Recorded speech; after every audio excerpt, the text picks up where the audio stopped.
Linkin Park, In the End. In the End de Linkin Park est l'un des titres les plus emblématiques du groupe, issu de leur premier album Hybrid Theory sorti en 2000. Ce morceau, qui combine des éléments de nu metal et de rap rock, explore des thèmes de frustration, d'échec et de lutte intérieure. Une réflexion sur l'échec et la résilience. Les paroles de In the End abordent la frustration de se battre pour quelque chose, seulement pour se rendre compte que les efforts n'ont servi à rien. Des lignes comme I tried so hard and got so far, but in the end, it doesn't even matter, j'ai essayé si fort et je suis allé si loin, mais à la fin, ça n'a même pas d'importance, exprime le désespoir et l'acceptation de l'échec. Le morceau capture parfaitement les luttes internes que beaucoup peuvent ressentir lorsqu'ils sont confrontés à des obstacles insurmontables. Une production nu metal dynamique.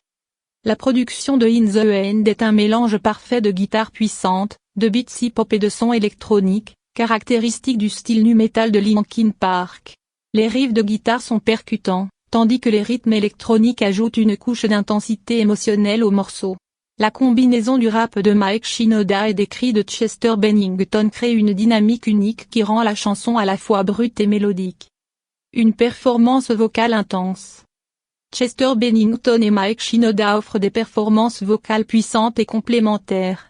Bennington exprime la douleur et la frustration à travers des cris émotionnels, tandis que Shinoda apporte une structure narrative avec son rap incisif.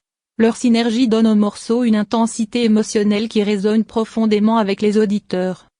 Un hymne à la lutte et à la résilience.